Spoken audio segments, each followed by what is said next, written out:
That's just my philosophy of it. So because I'm just that type of person, I'm here to serve. That's my purpose in life.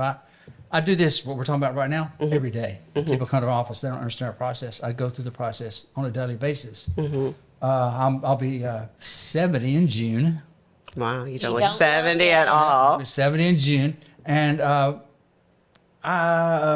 when you talk about everlasting life, the way you have everlasting life is to give parts of yourself to other people that are going to be here long beyond you. And so they carry on your philosophy or the way you think with them. And therefore, it's sort of an everlasting thing. So it's just my... And you hope you're impacting we already said this generations is a to prayer come. right now, right? So that's just basically what I do. So, and I don't ask for much because I don't feel like I should. I feel like that if I am good at what I do and help people, that everything will be provided for me without me even asking for it. And the Lord has provided. Yes, you've done very well. It has. He did the Batman building, you guys. I've done. I did not know that. I mean, I've just known your name for years because I've been doing it for 28 years. I can easily say that if you live in Davidson County, there will not be one single day where I have not influenced your life. It's not possible. Personally. You'll either drive down a road, go into a building, live in a house, whatever. Drink water out of a water line. There'll be something that impacts your day based upon what I've done. And that's not to be boastful or anything like that. It's just I've been here a long time. I don't know things.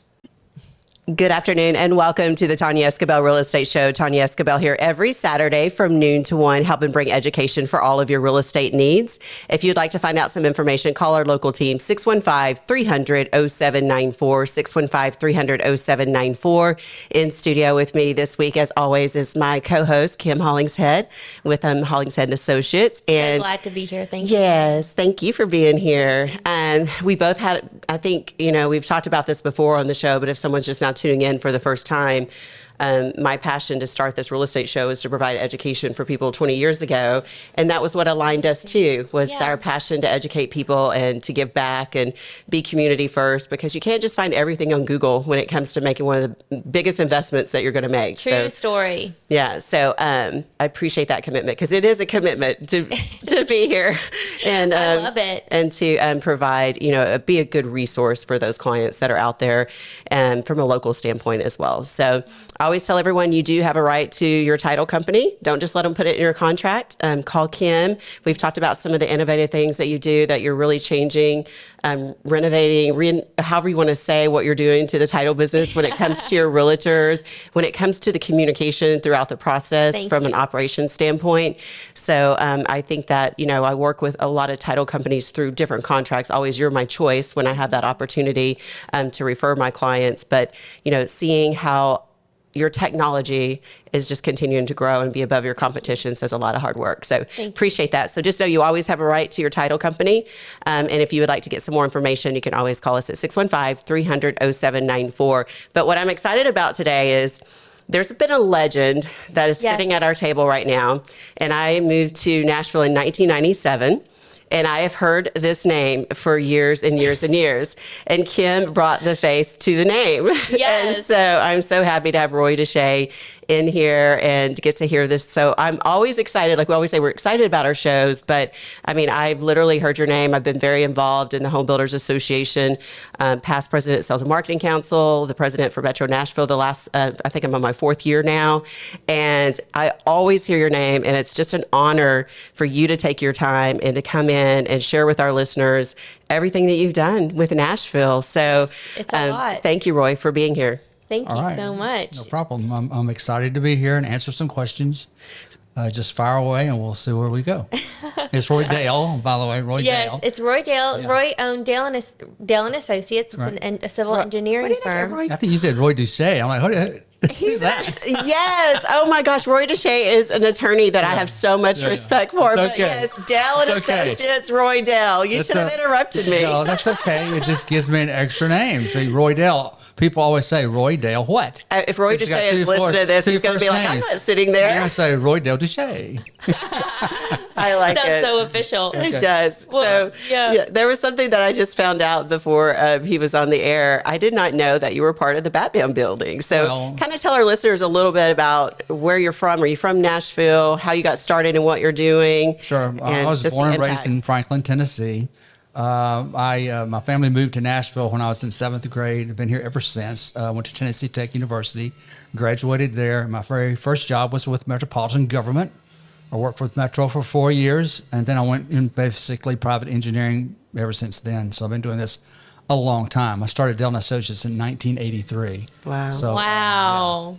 Yeah. I think I surprised you when I told you I was going to be 70. And you did surprise me. Yes, because you do not look it. Yeah. I mean, I would say in the 50s at the most. Like, Yeah. I mean, I'm 52. I'll just put it out there. My husband just turned 60, and you're like right in that range. When you told me 70, I was like, there's no way. This will be a couple of plastic surgeries and other things. You're so funny. Or maybe it's just taking good care of yourself. I play golf, and I actually built a golf simulator in my office. So I hit golf balls every day. Okay. He's very fit. That's your stress relief then, right? It really is. Yeah, it's a very emotional game. So it's the Masters week this week, as a matter of fact. Yeah. I know. My husband left, and Kim still thinks I'm crazy because I didn't go with him. Mm-hmm. Like, I cannot believe. But I wouldn't be here to do the radio show, and I would not have gotten to meet Roy Dell that I've heard about. The Yes, legend. the legend. My entire, since 1997, hearing that name, since I moved here from Texas. So I will add actually that I also served 8 years on the Metro Council. Yes. So I have a political background as well. I was the commissioner with the Department of Environment and Conservation for a while, and the chairman of the Metro Stormwater Management Committee for a number of years. Mm-hmm. So I've done a little bit of everything. Wow.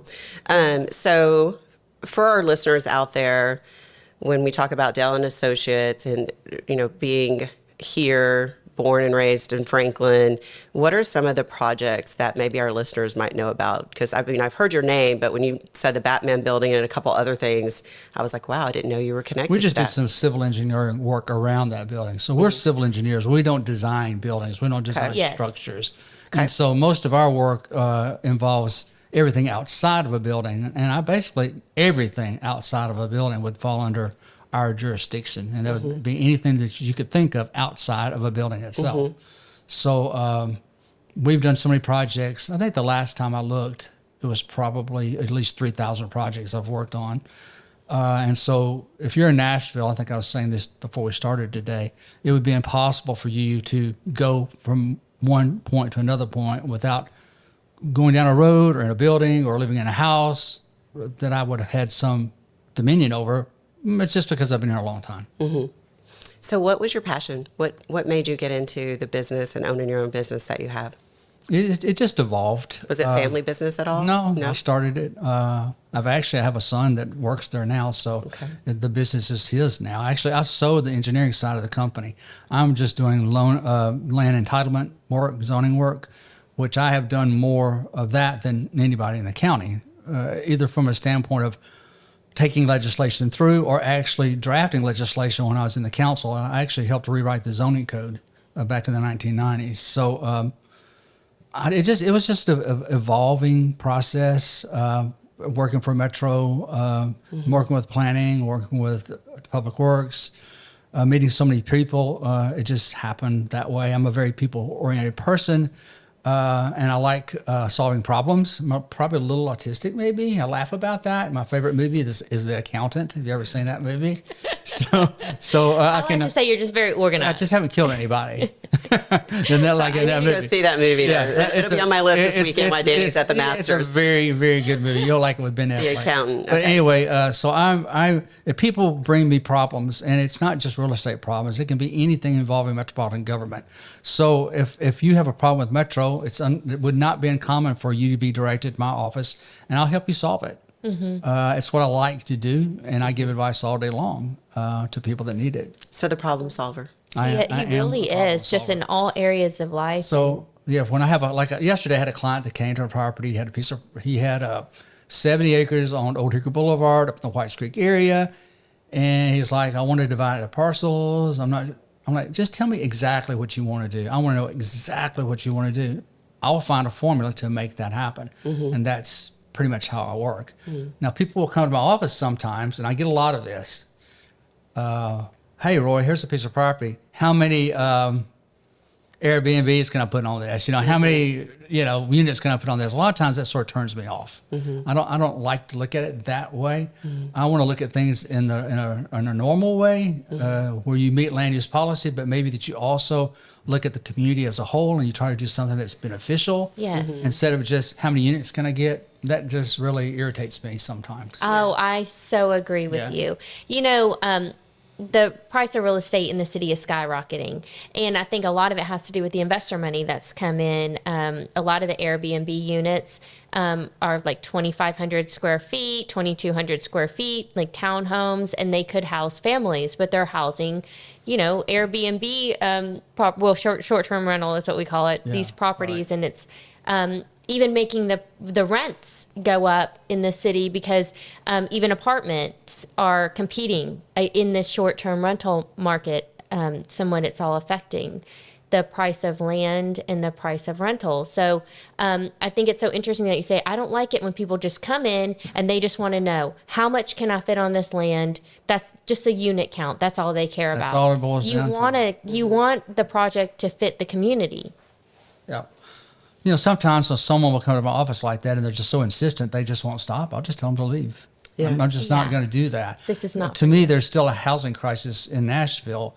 It's affordable housing crisis. Yeah. And we can have 10 different mayors and 1,000 different council members, but no one seems to be able to solve this problem. It can't be that complicated, but we don't solve it. Just like education, we can't solve that either. Yeah. Correct. And so, we need to work to see that we do have a better representation in the Metro Council. We have council members. I've been working in 1 or 2 council districts.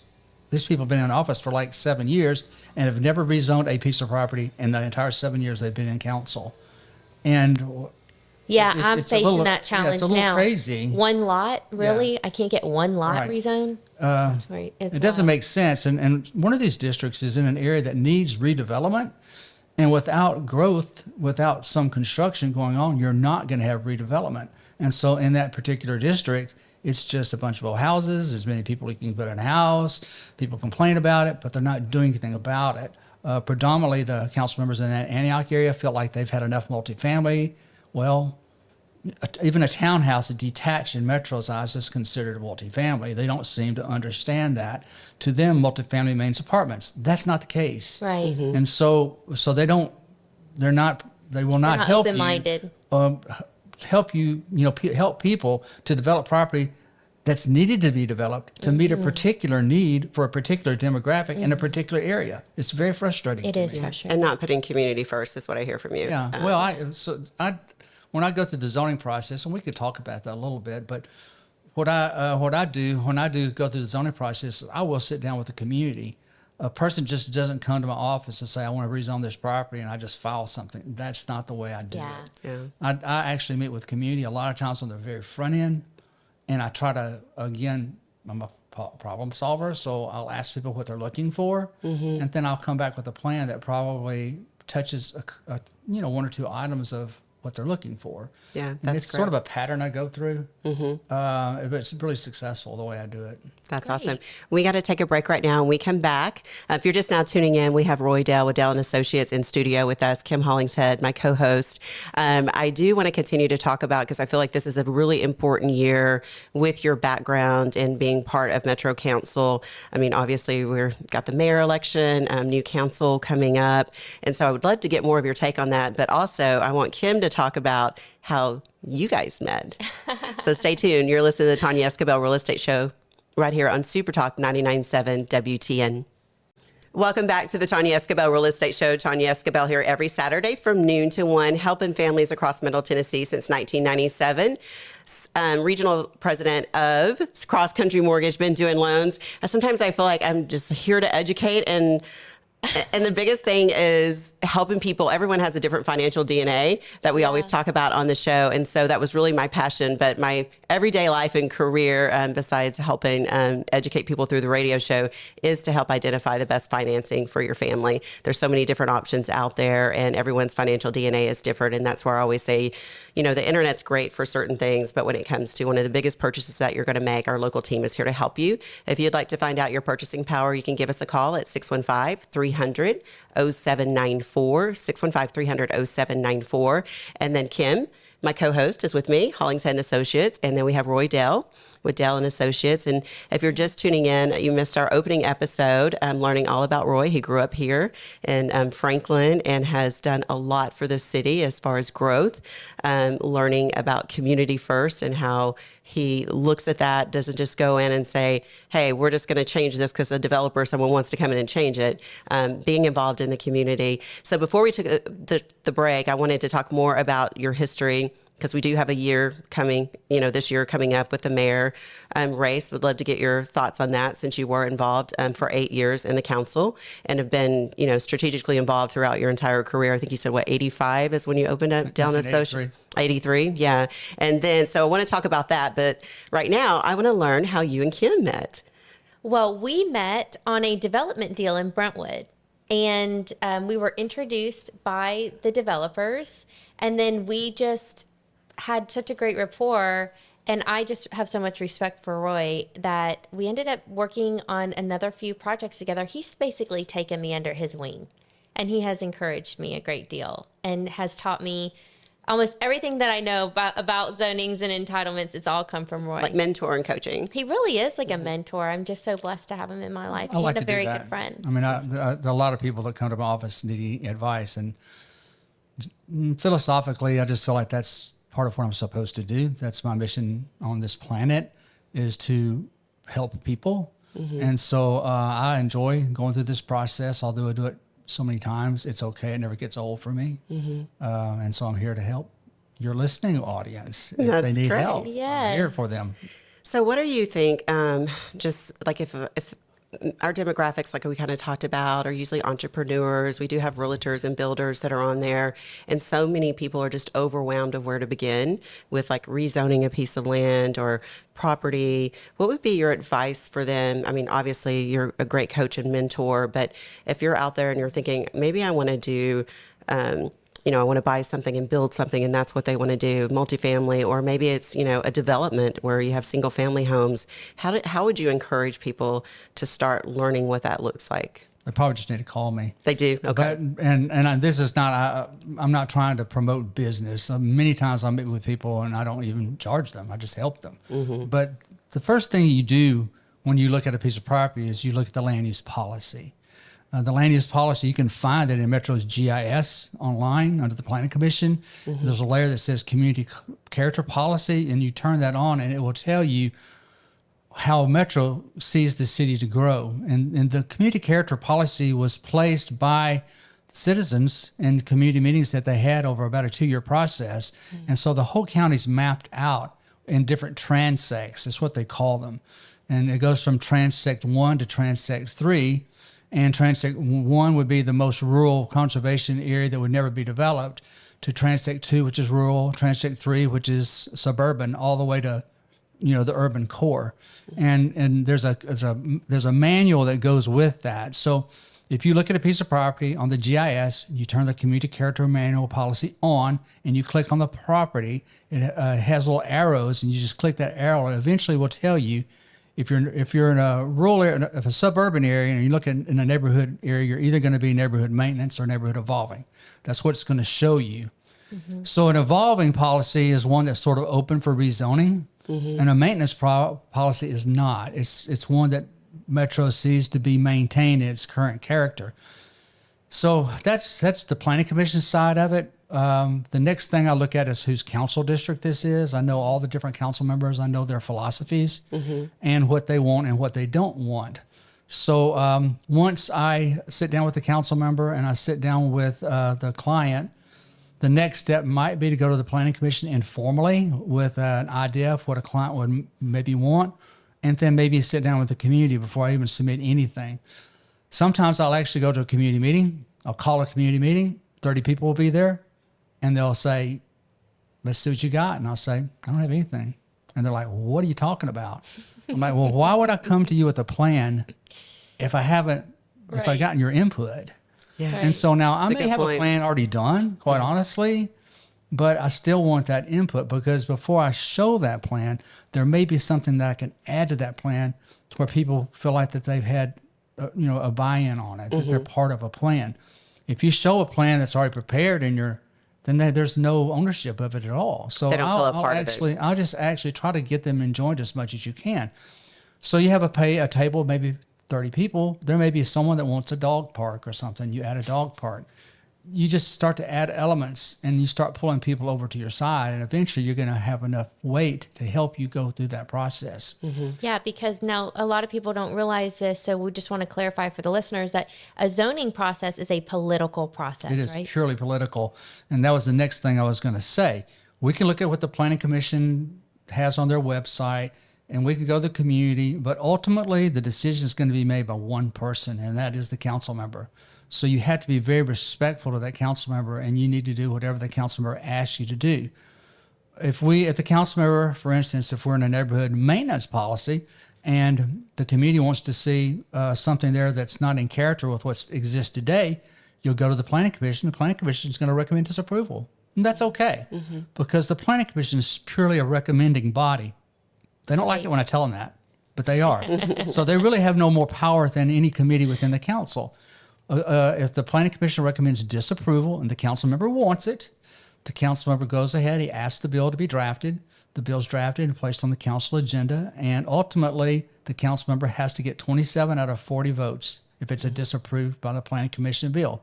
21 out of 40 votes if it's not. It's not a big difference. Right. Right, So because it's a political process. It's up a to purely the political. In Tennessee, zoning is a legislative process, and so that's sort of how it works. Now, I love to try to get the Planning Commission and the council member and the community together. I don't want to go to council on public hearing. So the zoning process is you would go to the Planning Commission. Planning Commission would make a recommendation. A zoning bill is drafted. It's placed on first reading at the Metro Council. It passes automatically. 30 days later, it goes to public hearing where the public has an opportunity to come oppose or support a zoning bill. And after that passes, 2 weeks later, it would pass on third and final reading, and you would have your zoning. I don't want to go to the council and have 100 people standing in line opposing a project. I haven't had that happen to me in years because I try to do this the right way. Yeah, because you involve the community from the beginning. Exactly. There was actually Ken Jakes, I think it is, was taking some property at the council last Tuesday night, trying to zone property CS, which is commercial services, which allows everything under the sun, in Joelton. The people up there are going crazy. There are hundreds of people probably lined up to speak against that.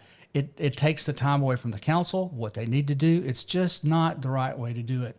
So even on his property, had he come to me, I could probably find ways to get things that he wants, but also to include things that the community wants. But And it should be that way. The community is involved in, it's, yeah, sure. they should know what's, Ultimately, you're designing a project that you hope the community is going to use. Right. Whether they want to live in it or frequent it or whatever. So you should have community buy-in to the extent you might even name it after some important person or something historic within that area. There's so many things that come out of community meetings that I can put a great plan together, but when I have a meeting within the community, someone always comes up with an idea. I think that, hey, that's awesome. And so by more people, you'll have actually a better plan, and you'll have people that endorse that plan, and it'll be more successful. And Nice. they feel a part of it when you That's involve all them that part way. of it. Yeah. I they should be a part of it. Yeah. Well, if they're not, people are skeptical of politics and politicians. They don't think they can trust them. It's because so many things have happened where the community is not involved and where they don't feel like they have a part of say at all. So if you can include them in the process, instead of people thinking, oh, this is going to be terrible, it's quite the opposite. Yeah. It's if you embrace the community, they'll embrace you. And it just works really well. Yeah, 100%. We're going to take a break right now. When you come back, you're listening to the Tonya Esquibel Real Estate Show. Roy Dale is in with us with Dale and Associates. And we're just learning so much about council, zoning, planning commission. We're going to take a break, and we come back. I'd like to kind of get your take on, what's going on with our council, with the state, and the remapping of the districts. So stay tuned. You're listening to the Tonya Esquibel Real Estate Show right here on Super Talk 99.7 WTN. Thank you so much for tuning in to the Tonya Esquibel Real Estate Show. Tonya Esquibel here every Saturday from noon to 1. Cross Country Mortgage, my co-host, Kim Hollingshead with Hollingshead and Associate. Thank you so much for bringing in such a wonderful guest. If you're just tuning into the show, Roy Dale with Dale and Associates. Yep. As I said, opening up, he's the legend, the name that I've always heard. And He is a legend. such a part of this community. Your whole career, since 1983, you've been a part of it and served, in politics with the council. So if you're tuning in, we were talking about before the break that I would love to hear your stance on what we're trying to do with redistricting and the state being involved. And I know things did not pass on Tuesday night. So kind of fill us in, since you are more in that arena, of what your thoughts are. So do you understand why this all came about? Because of the state, correct? Right, but you know why the state got involved? Because we have more council than any other city? No? Okay. So what happened is, I think it was last summer, I think it was Councilmember Swope was trying to do a resolution. Usually a resolution in council, it's non-binding. It's just basically saying, hey, it's Tonya Esquibel Day or whatever, Escobar, right? So anyway, Esquibel, okay. So, all right, Shay. Yeah, exactly. I got back with you there. So Robert was, I think it was a resolution at the council welcoming the Republican National Convention to come to Davidson County. Well, our council has very few conservatives, so the council voted it down. Okay. They're basically saying, guys, we don't want you here. Well, the state, it's like 85% Republicans. Yeah. Okay, they got mad. And they're like, we've had enough of this. We're going to show these guys that we have some power here. So they decided they would punish Nashville by reducing the size of the council. That's how this all got started. Okay. Now, I don't think it's a bad idea. I mean, I actually have talked about this in the past. I think the council should be smaller, but this is sort of the wrong way to do it. So the state, Governor Lee, signed legislation for Nashville to, or basically, I think it's statewide. I don't think it really says Nashville, but everybody knows it's Nashville's punishment. So the mayor signed that, and so the planning director was told to go ahead and prepare 2 maps of the city, one with 15 council districts and 5 at-large districts, and one with 17 districts and 3 at-large districts. And talking to the majority of the council members, they prefer the 15 and the 5.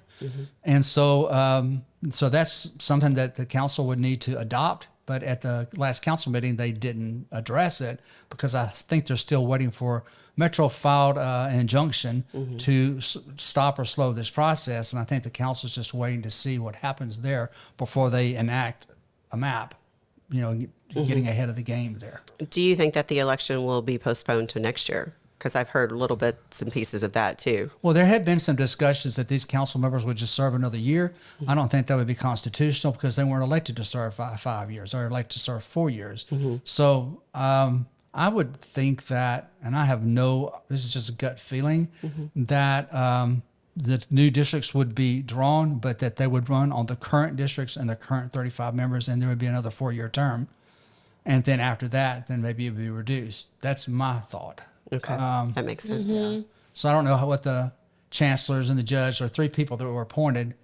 I went back and I looked to see who appointed them because I was curious about it to see if Who they're did? appointed by Republicans or Democrats. And it seems like it may be a little stacked towards the conservative side. Okay. Really? So it might be interesting to see what these judges come up with. But they really have to look at. So there's already people that are running for election now. Technically, they've already pulled their papers, and so for them to be shifted or to be running against in a district that they're not even prepared to run in seems to be unfair. Personally, I want to see the council reduced in size. I think it's better. The council, when I served, was a very powerful group, and through the years, it's become less and less and less powerful. And I'm going to lead into the next question about the mayor, probably, because I even had a call from Matt Wilshire, and I told Matt the same thing. Back when Megan left office and there was only 3 months to run, I filed to run for mayor. But there wasn't enough time. I didn't have enough time. And I thought about doing it again. But, I'm probably too old to do that. Oh, no. But what I would do is I would say, and I think there'd be a lot of people in your audience who would probably say, that's what needs to happen. I would run for mayor to be the last mayor of this city. I don't think there needs to be a mayor. There needs to be a city manager. And the council needs to be the elected body that governs that person. Every 4 years or every 8 years, we have a different person that's going to be mayor. Each person is going to campaign on crime and education and everything, and not a single one of them has been able to address this problem. And the reason is because there is no knowledge, that's inherent knowledge that's been there for any length of time. If you hire a city manager, there's someone that could be in that position for a number of years that would know how the city works and carry it from one council term or one administration to the next. We lack that consistency. So I served under Bredesen. Bredesen was a builder.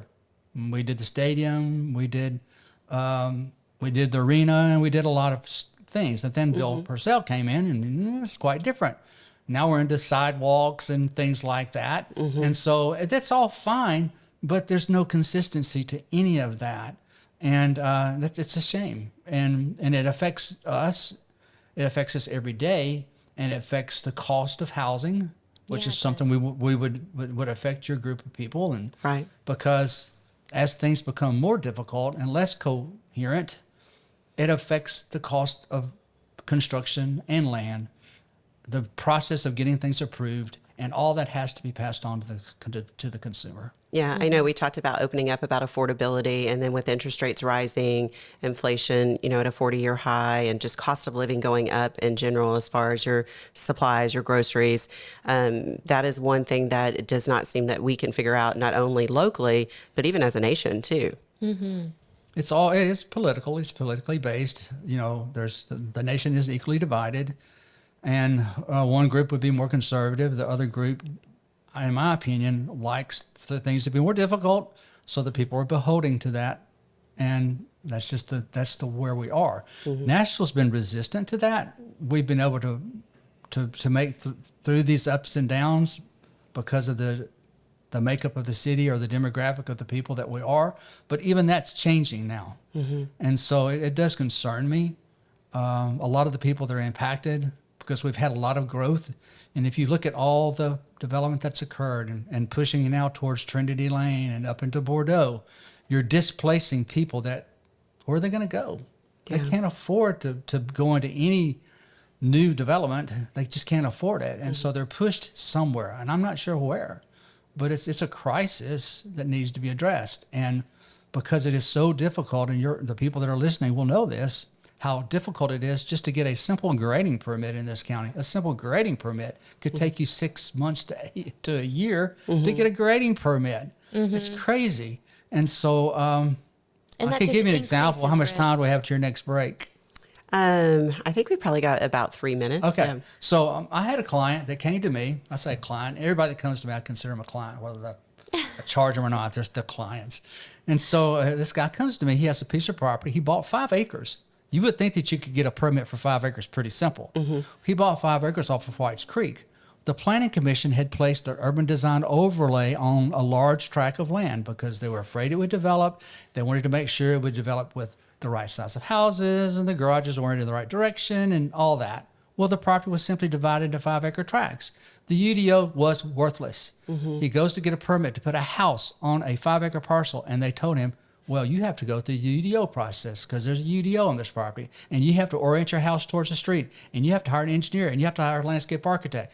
For him to get a simple building permit, it cost him $15,000. Oof. Wow. There's no reason for it. For something, if it was another 5-acre parcel somewhere else, he would just go to codes with a site plan and begin the process, and that would have been it. Right, because it's a 5-acre parcel. Yeah, but in this case, this was 5 acres. Yeah. But I went to planning, and I'm like, guys, I mean, where is your sense of fairness here? Well, we can't help that. That's what the rules are. That's the regulations, and that's part of the problem. Yeah. Common sense is out the window. Out the door. It's like, well, you can do this. We'll help you get it done. Well, can you reduce your fee? No, we can't do that. I tried every possible way to help the client, and I'm not criticizing the guys that work at planning. It's just what they're instructed to do in today's society is that you have a list of rules and you must follow those rules, and you cannot deviate from those, and you will pay whatever the fees are indicated to be paid, and that's it. There's just no logic or common sense or fairness to it. That's part of the problem. Which continues to move up prices higher for people. It's part of the problem. And you have the younger guys that, I have kids. I have an 18-year-old, a 21-year-old, a 25-year-old. Although I'm old, I still have younger kids. And they all are on their computers all day long, and that's fine. But they just feel like that this is a perfect world and that everything must fall, it has to be safe. So let's go to the Grand Canyon. Don't get too close to the edge. Well, why would I worry about that? If it wasn't safe, why would they have a Grand Canyon? It's crazy like that. Okay. Yeah. So it's fearful. It makes me fearful that there's common sense is not as prevalent as it used to be. Do you think that we have some good mayor candidates that are going to be running? We got to take a break right now, but I'd love to get your input on that. And I know Kim has a great question for you too as we wrap up the show. Right. So stay tuned. You're listening to Tonya Esquibel Real Estate Show right here on Super Talk 99.7 WTN. Thank you so much for tuning in. Tonya Esquibel here with Cross Country Mortgage Southeast Regional Manager.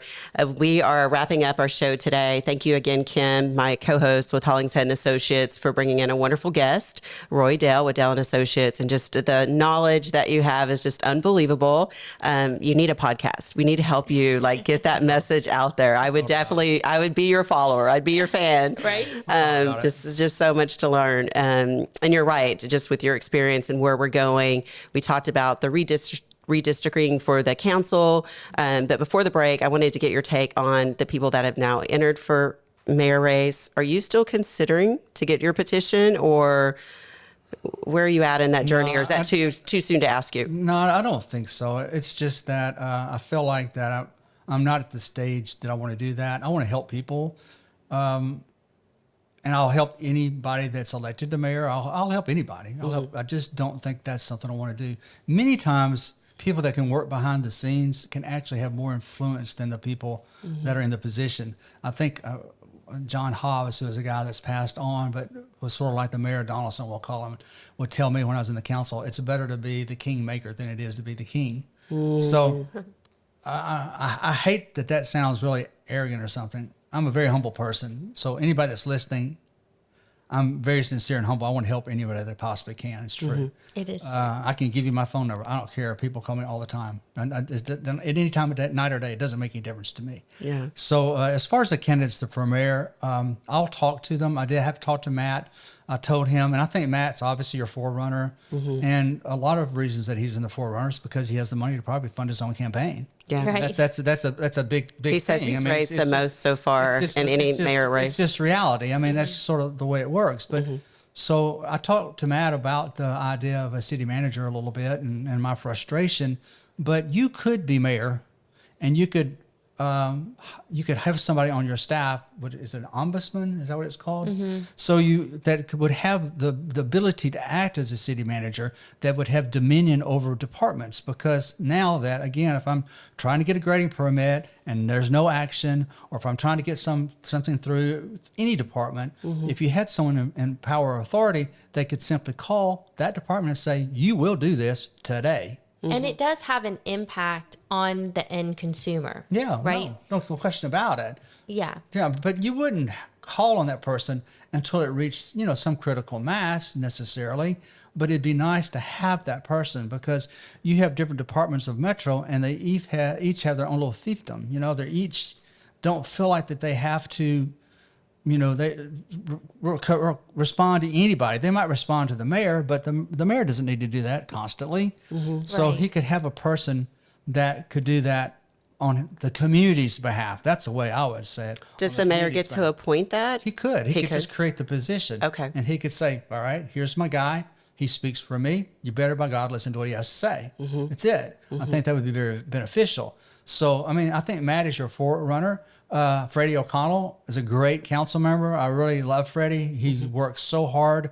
Last year, we were not getting trash picked up in Nashville. I know. Yeah. In certain he really areas. did. And Freddie was out there picking up Picking cardboard it. Yeah. and taking it. He calls. I'm like, Freddie, let me see if I can help you. But now, isn't Freddie somebody who's been with the city council for so long? 8 He years. does know the inner 8 years. workings of the city. No, So if you're talking about a absolutely. candidate to go in Yeah. who knows Nashville, who knows all the departments, what's working, what's not working. And he's been the council member over sort of a core city part of the area, so Yeah. of the county. So Yeah. I think that he's had had a one large of the district. hardest districts So to I agree. manage. He's a good guy. He's a good He guy, is and a he good goes guy. through a good process.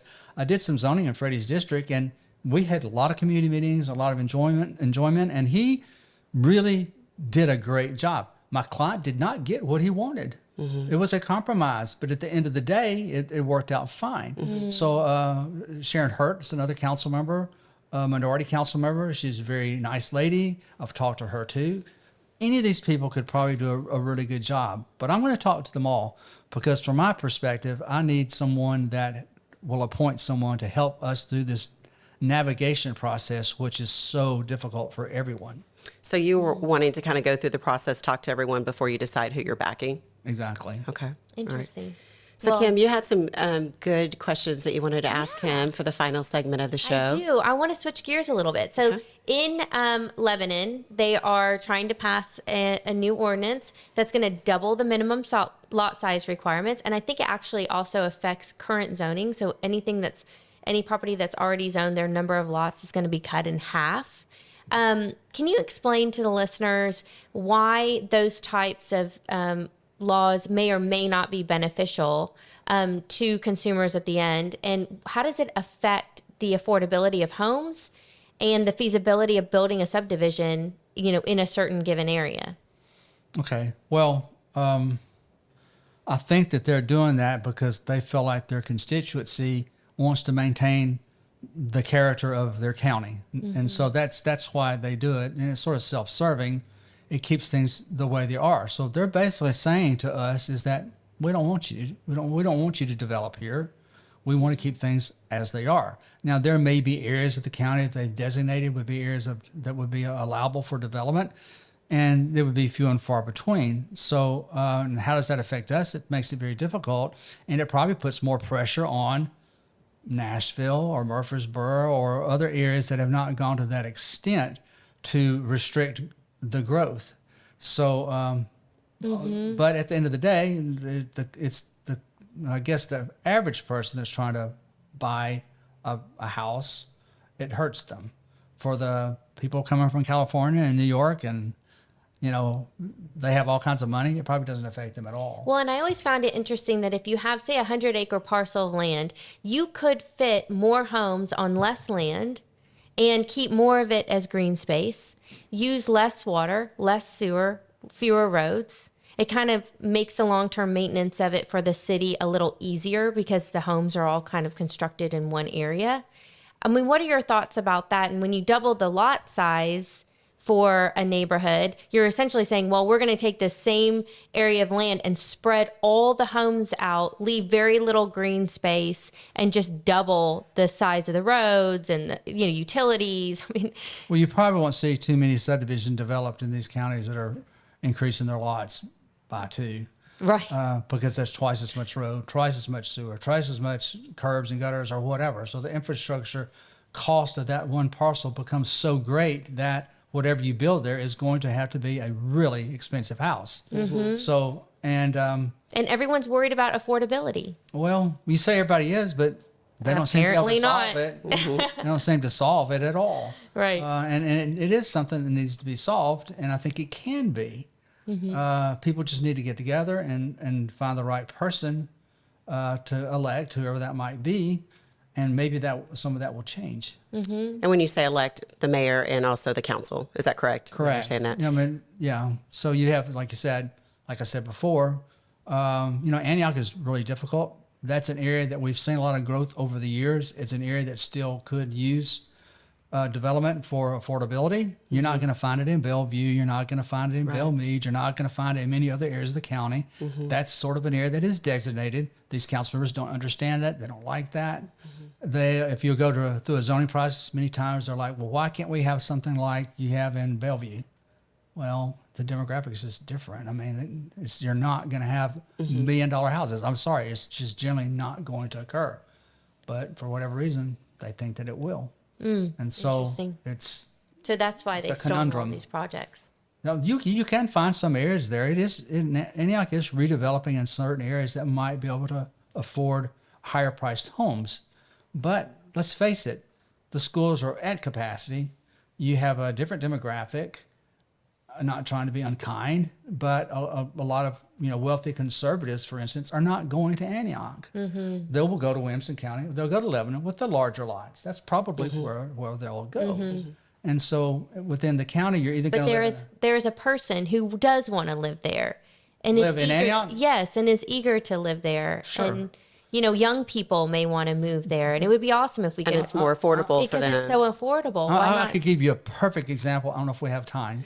No, we got But this we're to a hard stop, and I was like, this is a great one too. well, you Next have to time come we'll back. talk about Yes. it. Does that mean you'll come back and Yeah, join us? yeah, Okay. There's a That's perfect awesome. example of what I will call the Exodus effect that's happened in Davidson County. Okay, well, wonderful. Thank you so much for tuning in to the Tonya Esquibel Real Estate Show. Kim Hollingshead, Hollingshead Associate, Roy Dell, Dell and Associates. Thank you so much for coming in, sharing your wealth of knowledge to our listeners. I really appreciate it. Yeah. Be sure and tune in next week to the Tonya Esquibel Real Estate Show from noon to 1 every Saturday. And have a blessed week and happy Easter. So I'm gonna focus on the Bordeaux area. Okay. The area that's north of the river. So, like when I started in the council in 1991, there was no development in that area whatsoever. It didn't occur.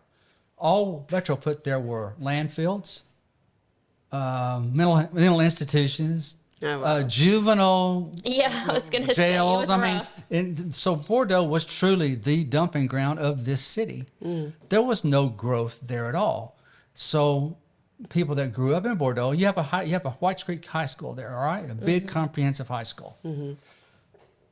Over the years, as people grew, the people that were raised in that area, they couldn't stay in that area. They had a place to go. That's where this migration towards Antioch started to happen. So I went to Antioch High School. It's where I graduated from high school. We were just a bunch of country boys, okay? We were just one demographic, just a bunch of good old redneck country boys, all right? So slowly over the years, a lot of that has changed. There's been a shifting of growth from Bordeaux to Nashville.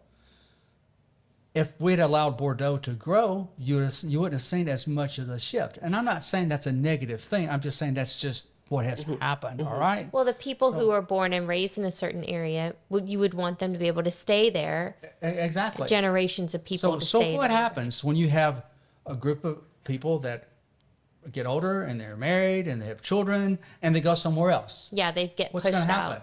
The school, that Whites Creek High School, barely has enough students in it to even keep it afloat.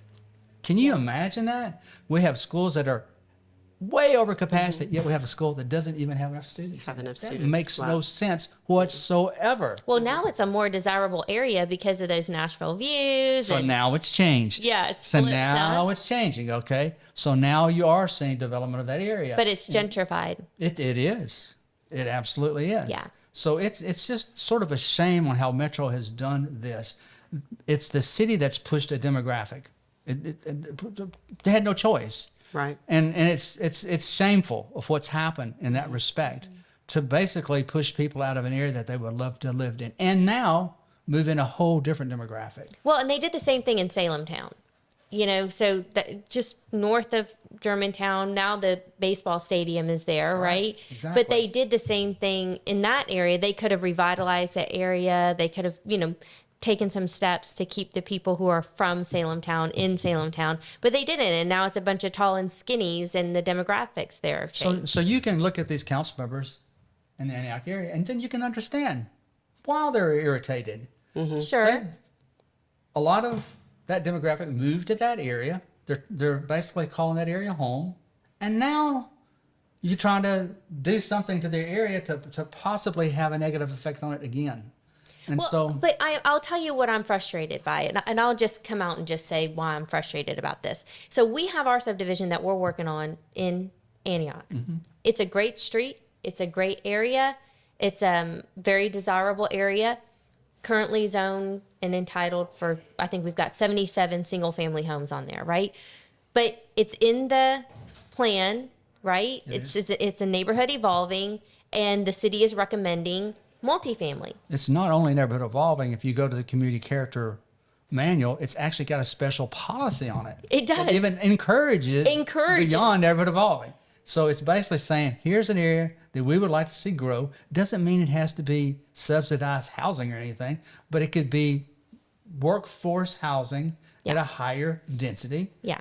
Yeah. That's where people get confused by the term affordable housing. They think what we're talking about is subsidized housing. And no, we're talking about housing that's affordable for families to live in, right? And so if we could get this piece of property rezoned the way that we should be able to, if the city councilwoman was open to at least even having a conversation with us, which I've been trying to chase her down for a year, she will not even call me back. I mean, every few days chasing her down for a year, no phone call back, then we would be able to put something. We're not putting apartment homes on there. Never would be even considered that we would put an apartment home on there, right? We would only ever want to put on maybe cluster. I think we had It would be discussed cottages and townhouses. little cottages. We would actually try to create a community. Yes. It would be some form of a center or something that is a focal point that pulls people together. And so, And I like a playground. Yeah. So we would have I have this thing with the playgrounds. I want them in every neighborhood. Yeah. And so we would do So you're something trying to create beautiful. something really special that Try people to. can, raise their family. The kids can ride their bicycles. And they would be Exactly. detached Good neighbors. exactly. like detached homes, right? But So what is the process if you cannot get a phone call for over a year with the council person? Well, we Is there can't- anything that you can No, do we're not even gonna- procedurally? Well, there is. So, if you go through a process, you have to have your day. And so if I want to rezone a piece of property and the council member is not willing to work with me, then the vice mayor can appoint a council member at large to represent you. Okay. And he'll sign the zoning bill and he'll take it to the council. But when it comes to the public hearing, that area council member is simply going to stand up and say, I don't want this, and it's not going to happen. So you have your day, but it's very shallow day, okay? Yeah. right. I mean, you're not going to get it passed. You might as well just not even submit the application. So at they that just have point. that much power. Yeah. So you just might as well just wait till the next council term and see if you can get the right person elected. Which is frustrating because this is a great piece of land and we could put, 100 families into awesome homes and they would be Affordable at an compared to affordable what price. other communities are. Right. I mean, and the infrastructure cost wouldn't kill us and we would, right? So, I mean, that's, every project we've ever worked on has always been affordable and that affordable price range. And that's really I would say, I mean, I know it's a passion for me and I know that Roy's very supportive of it too. So it would mean a lot to be able to do something that would have that kind of impact, lasting impact on Antioch. But nope, can't even get a phone call back. So she's mad. Why again, Roy? Please explain why. When all else fails, you got to go to more prayer. That's right. Prayer and group. That's More, pretty what it is. more people No. getting together to pray. I don't think anybody's mad. It's just that when you get elected to council, you can be as active as you want to be, or you can be as passive as you want to be. Some council members take their jobs very seriously. Keontae Toombs, it's a great example. Jennifer is a great example as well. There's a lot of council members that really, Jennifer Gamble, really spend the time and effort to do what needs to be done. And I can give you a whole list of really good council members. I can give you a list of very bad council members. Well, I do I'm like not going to Freddie. give you the list of bad council members because I work with the council all the time. Yes. So I can't do that. But there are some really good ones. Yeah, there's that work some really that hard and are work really passionate. hard. They're just Yeah. very passionate about it. And some of them probably are a little stern. They have their own vision and they let things unfold the way they think it should unfold. Colby Slayers would be a good example of that. Colby's been a good council member, but he has controlled his district in a very personal manner, but it's been with really good results. Yeah. So he's a good council member. It's almost better if it doesn't matter, just have a clear vision of what you want. As long as I have, if a council member says to me, "Hey, Roy, this is what I'd like to see in my district," then I know that. like, just If tell someone me. calls me, if you call Just me Kim, communicate. you call me Kim, and there's happens to be in that council district, I'll say, "This is what they want." So Yeah. I can. That's why a lot of council members call me for advice, or they'll call me and say, "Here are things that I'd like to see happen in my district." I can make a lot of that happen Yeah. by yeah. just the people that call me and finding the right fit. I like Freddie. He'd be a good mayor. Freddie's good. I mean, He would be a good quite mayor. honestly, if I had a vote today, that's who I would vote for. That's who I am voting So, for. Yeah, we are going to vote for I Freddie. hadn't even talked to Freddie.